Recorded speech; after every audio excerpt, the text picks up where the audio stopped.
It's cold in here. I know it's cold. David keeps telling me it's cold every time he comes over, and which isn't often anymore, but yeah, I know. The thermostat's at 62. I keep it there because that's what makes sense now. Heating oil in Duluth, you wouldn't believe what they charge. Last winter I was keeping it at 70, maybe 72 when I had company, but that was before I spent $725,000. $725,000. I say it out loud sometimes just to hear how it sounds. That's not monopoly money. That's real. That's what's gone. That's what I sent her. And I'm sitting here in 2 sweaters and wool socks I've had since 1987 because I can't afford to turn the heat past 62 anymore. But let me back up. Let me explain how I need to explain it right because David thinks I've lost my mind, and maybe I have, but it made sense at the time. It all made sense. I worked 43 years as a carpenter, a contractor really, but I did the work myself. I wasn't one of those guys who just shows up with a clipboard. I built things. I built the deck on Mayor Sullivan's house in 1994.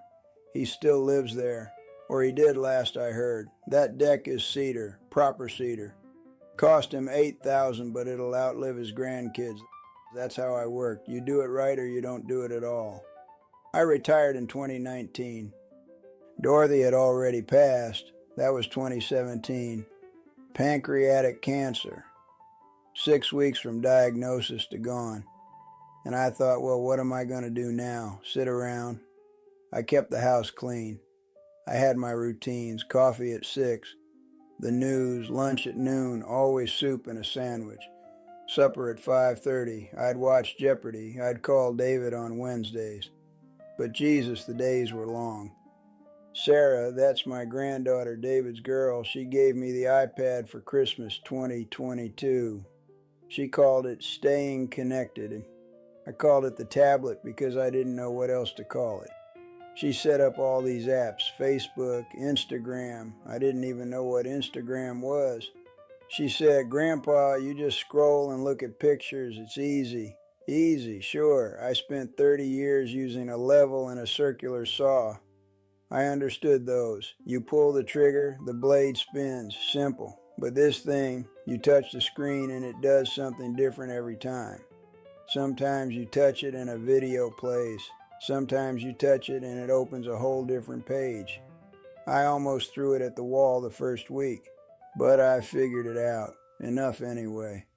Sarah showed me how to post pictures. I put up a photo of the deck I built in '94. Got 17 likes. That felt pretty good, actually. Then I posted a picture of my old truck, the '88 Ford I still had in the garage. 32 likes. I thought, maybe this is something. It was a Sunday, October 15th, 2023. I remember because it was raining, that cold rain we get in the fall, the kind that just cuts right through you, and I was watching the Vikings game. They were losing to the Bears, which was embarrassing, and I was half paying attention. I had the tablet on the coffee table, and it made that sound, ding, like a little bell. I picked it up, and there was a notification. Bella Dreams followed you. I stared at that for a while. I didn't know what it meant, followed me where. I wasn't going anywhere. I clicked on it and it opened her page, her profile. There was a picture of a girl on a boat. Young, I'd say 25, maybe 30, dark hair, sunglasses. She was wearing a white dress and she was smiling, and behind her was blue water, like maybe the ocean, the Caribbean or something. I looked at that picture for an hour. I'm not kidding, a whole hour. I kept thinking maybe she was a friend of Sarah's. Maybe Sarah told her to follow me, but why would Sarah's friend follow an old man in Duluth? It didn't make sense, but I looked at that picture and I thought, I don't know. I thought she looked kind. You can tell sometimes from a picture. She had kind eyes. The next morning, Monday, 7 a.m., another ding, a message. Good morning. I hope you slept well. I saw your beautiful woodworking pictures. You're very talented. I read that message probably 20 times. She thought I was talented. When was the last time anyone told me that? David sure didn't. David just called when his sink leaked or when he needed me to watch Sarah for the weekend. Nobody tells you you're talented when you're 76 and sitting alone in a house you built with your own hands, watching the dust pile up on the TV stand. I wrote back. I said thank you. I didn't know what else to say. She messaged me again that night, then the next morning, then every morning after that. 7 a.m. sharp, like clockwork. I started waking up at 6:30 just to wait. I'd make my coffee, sit in the recliner, and watch the tablet until that ding came through. And it always did. She told me her name was Bella. She lived in Miami. She was a fashion designer, swimwear, she said. She was trying to start her own company. She called me Papa Bear, which made me laugh the first time, but then I kind of liked it. Nobody had called me anything except Harold in years. Dorothy used to call me Hal. But Papa Bear, that was new. That was something. I wasn't stupid. I want to make that clear. I've lived 7 decades and I've met con artists. I knew this could be a scam. So I tested her. I said, I'd like to hear your voice. Can we talk on the phone? She said she was shy about calls. She said her English wasn't perfect. She was originally from somewhere in Eastern Europe, she said, Romania maybe, but she sent me a voice note. Oh, geez, that voice note. It was maybe 10 seconds long. Real high voice, kind of sweet. She said, hello, Papa Bear, I miss you. I hope you have a beautiful day. I must have played that thing 200 times. I figured out how to connect my hearing aids to the tablet. It took me 3 days and a YouTube video, and I'd play that voice note through them every night before bed, just to hear someone say they miss me. We talked every day for 2 months before she ever asked me for anything. 2 months. We'd message back and forth about everything. I told her about building houses. She told me about her designs. She sent me sketches. I think she got them off the internet, but I didn't know that then. They looked professional. She asked about Dorothy. I told her how much I missed my wife. She told me about her family back in Romania. Her mother was sick. Her father had died when she was young. I felt like I knew her. Then in December, she said her laptop broke.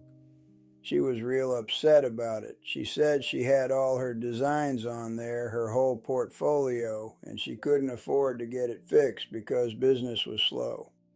She needed $2,000. $2,000, that's nothing compared to what came later, but at the time I sat with that number for a while. I had the money. I was living on my pension and Social Security, but I had savings. I had the IRA. I had the house paid off. $2,000 wasn't going to break me, but it wasn't really about the money. It was about I wanted to help her. I wanted to be useful again. I wanted to be the guy who fixed things, who provided, who took care of people. I hadn't felt like that guy in years. I drove to the Cub Foods on Central Entrance because there's a Western Union in there. I remember feeling nervous walking in. I'd never sent money like that before. The lady behind the counter, nice woman, name tag, said Brenda. She had me fill out a form, name, address, how much, who's receiving it. She asked me how I knew the person. I said she was family. I don't know why I lied.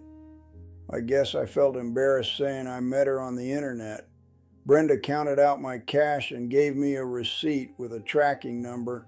She said Bella could pick it up at any Western Union in Miami. I felt important. I felt like I was taking care of someone again, like I mattered. Bella messaged me an hour later with a crying emoji and about 10 heart emojis. She said I saved her life. She called me her hero. When's the last time anyone called me that? But the Western Union thing became a problem. She said it was too slow. She said sometimes it took days for the money to get there and she needed things faster.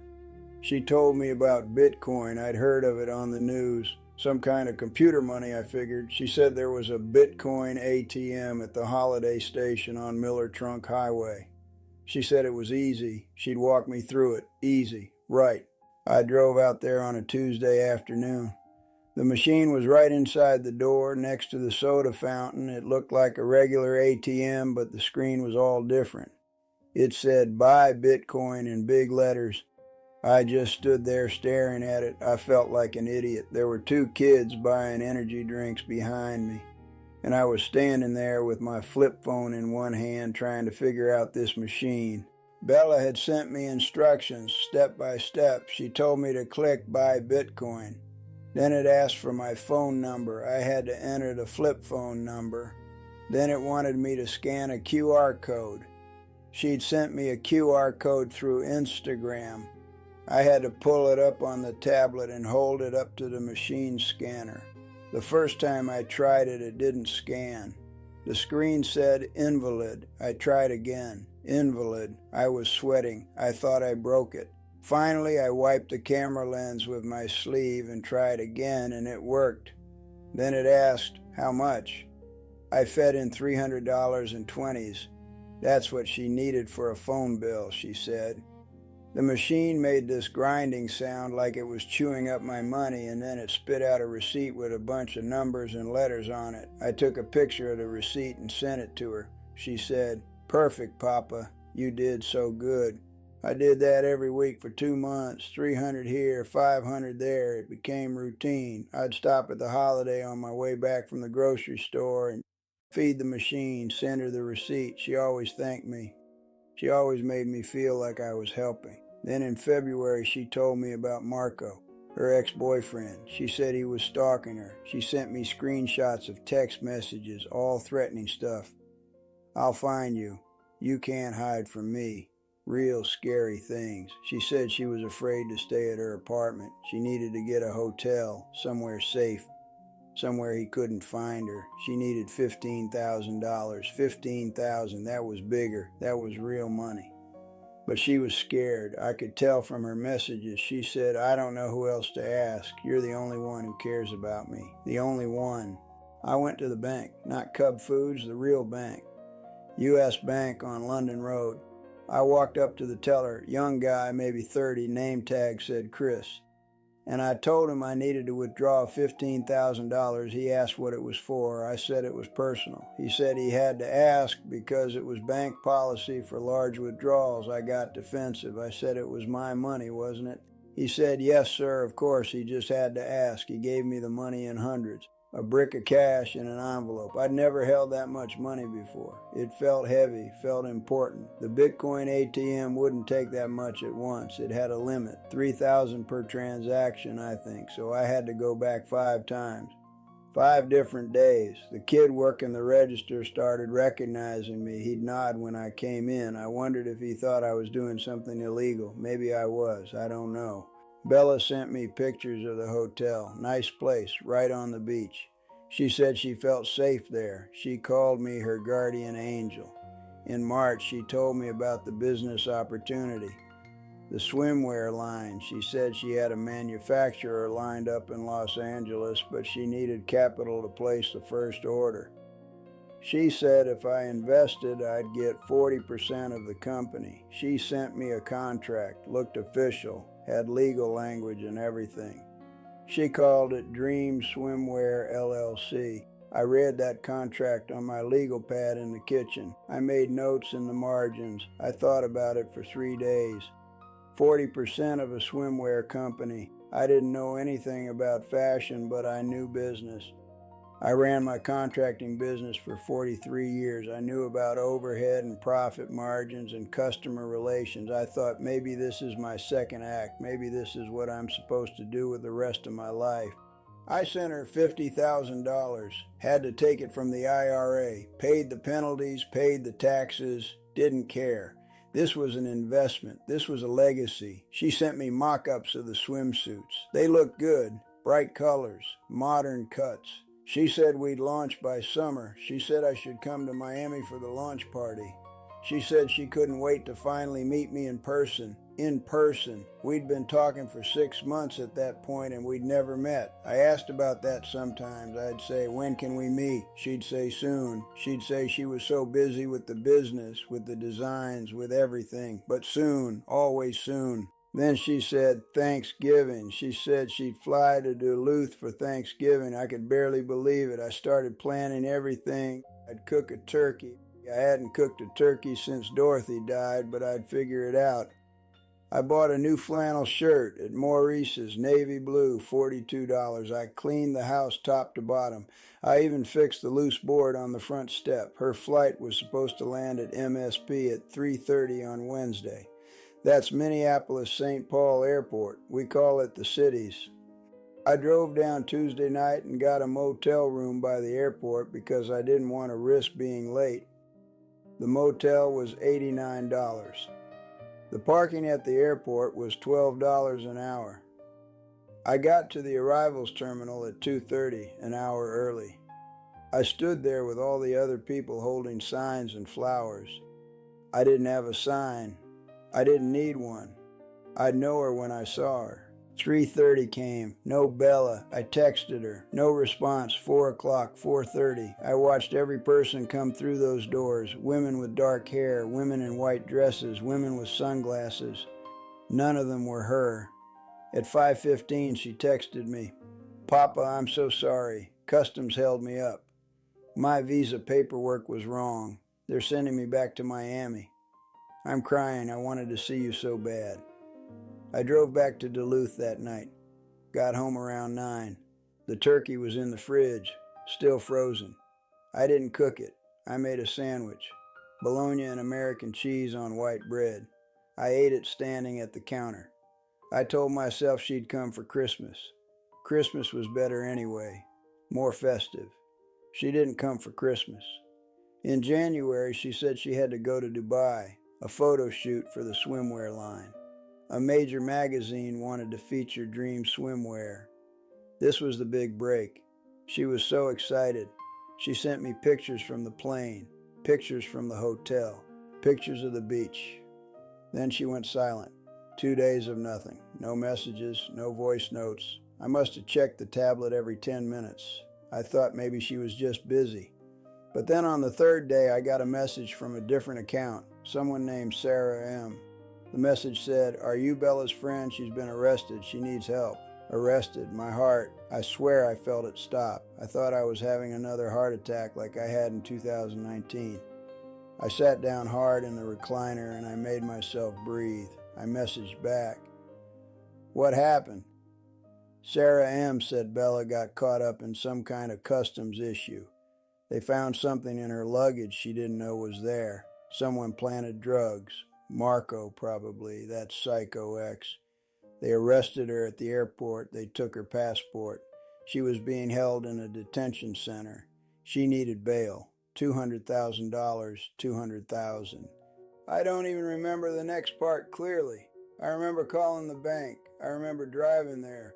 I remember walking up to the counter and the teller was Mr. Henderson, older guy, been there forever. I'd seen him 100 times. I told him I needed to withdraw $200,000. He looked at me. He said, "Mr. Weaver, that's a very large amount. Can I ask what this is for?" I said it was personal. He said, "Harold, I've known you for 15 years. I helped you refinance your mortgage in 2008. This isn't normal. Are you sure everything's okay?" I got angry. I shouldn't have, but I did. I said, "It's my money, isn't it? I worked my whole life for that money.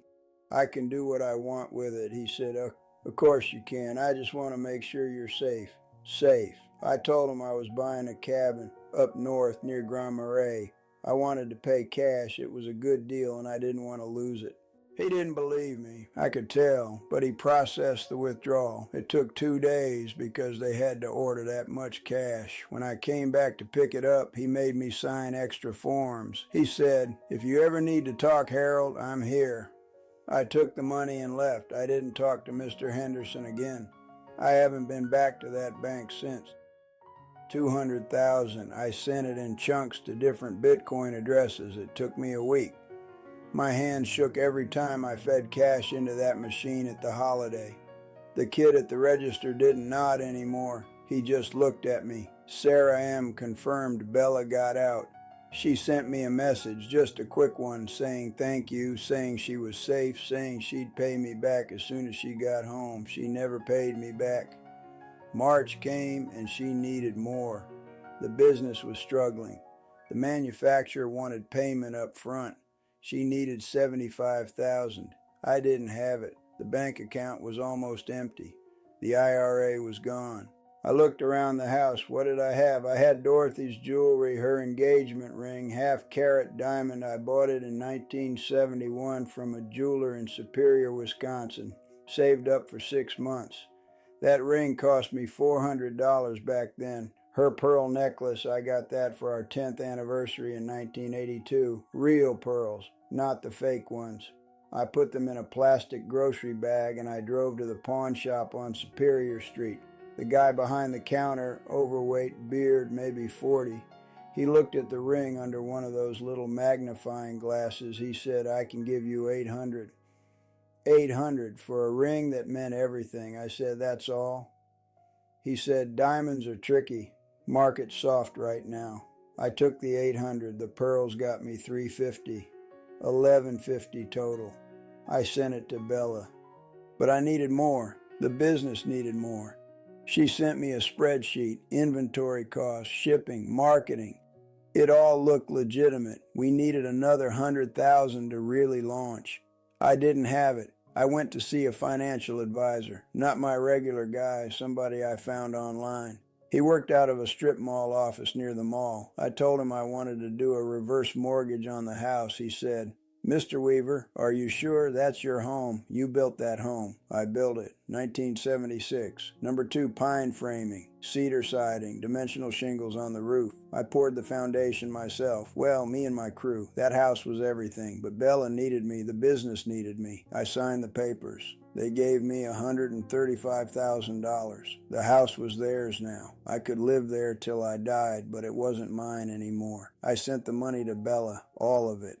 May came and David showed up unannounced. I didn't hear him knock. My hearing's not what it was. He let himself in with a spare key I gave him years ago. He said he was there to fix the sink. The kitchen sink had been dripping for a month. I kept meaning to fix it myself, but I never got around to it. He went under the sink with his wrench, and I went to the living room. I left the tablet on the coffee table. I was watching a video Bella sent, her on the beach, spinning around in one of the swimsuits. I left it playing.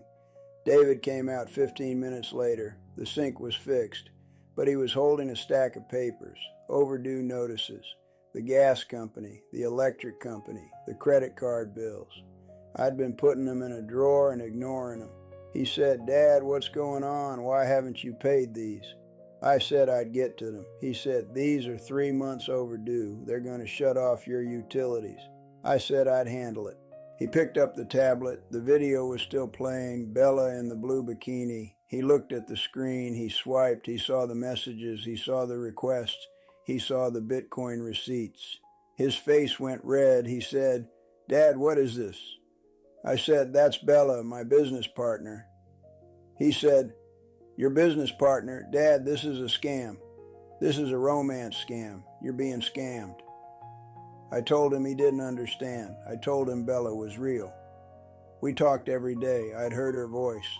I'd seen her pictures. He said, "Dad, this is some guy in Nigeria using stolen photos. This isn't real. You need to stop sending money." I got angry, really angry. I told him he was jealous. I told him he couldn't stand that someone actually cared about me. I told him to get out of my house. He said, "Dad, please let me help you. We can call the police. I said, "Get out." He left. He called me twice that week. I didn't answer. He stopped calling. Sarah called me in June. Sweet Sarah. She said, "Grandpa, I got into the University of Minnesota. I got accepted." I said that was wonderful. I was so proud. I was. She said, "Mom and Dad said you were going to help with tuition. You said you had money set aside." I did have money set aside. I'd been saving since she was born, $30,000 in a college fund. I'd added to it every year. I sent it to Bella in April. I couldn't tell Sarah that. I couldn't say, "I gave your college money to a woman I've never met." I mumbled something about the market being down. I said maybe next year. She said, "Okay, Grandpa, it's okay. We'll figure it out."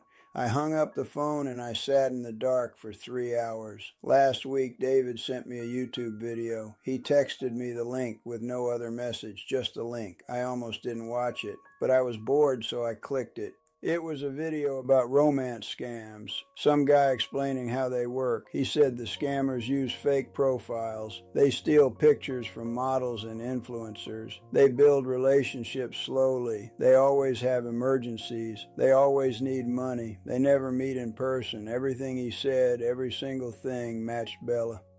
I watched the video 3 times. Then I went back through all her messages. 2 years of messages.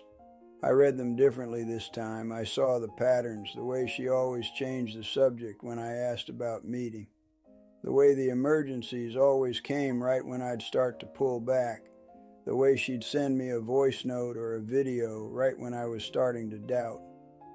I sat with the tablet in my lap for maybe an hour.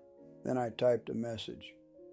Bella, I need you to send me a picture right now. You holding a spoon, just a regular spoon from your kitchen. I need to see it.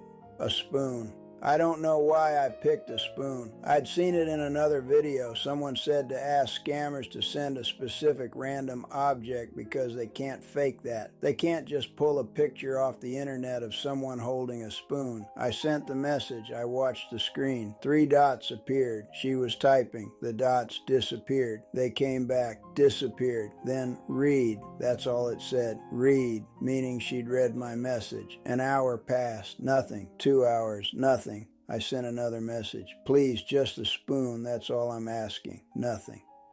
The next morning I checked the tablet. I went to her profile. User not found. She blocked me. Deleted her account. Gone. 2 years of messages. Gone. The pictures, the voice notes, the videos, all gone. I tried to find her. I searched her name on Facebook. Nothing. I searched Dream Swimwear. Nothing. I searched Bella Miami fashion designer. Just a bunch of random people, none of them her. I called David, voice shaking. I said, you were right. He came over that afternoon. He brought Chinese food, General Tso's chicken, my favorite.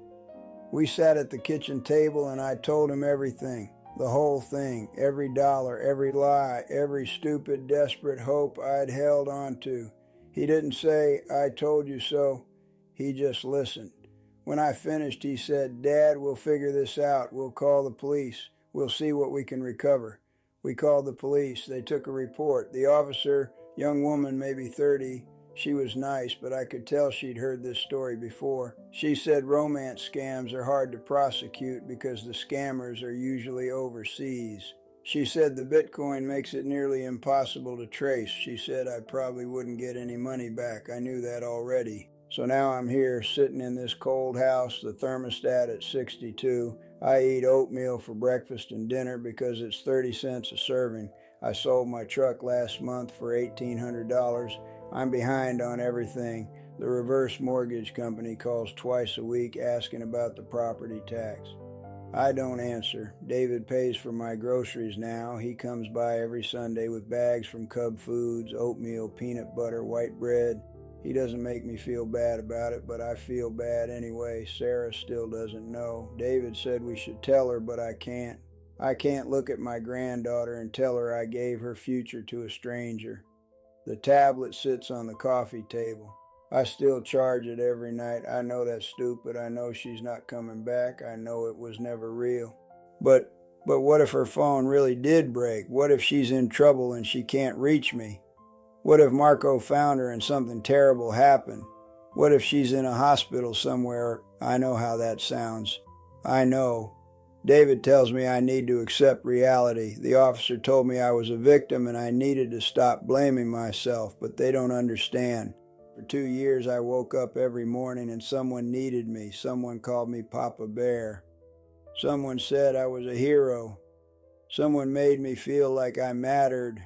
I know it was fake. I know it was all lies, but it felt real. For 2 years I had a purpose. I had someone to protect, someone to provide for. I wasn't just a lonely old man waiting to die in a house that's too big and too cold and too empty. I was important.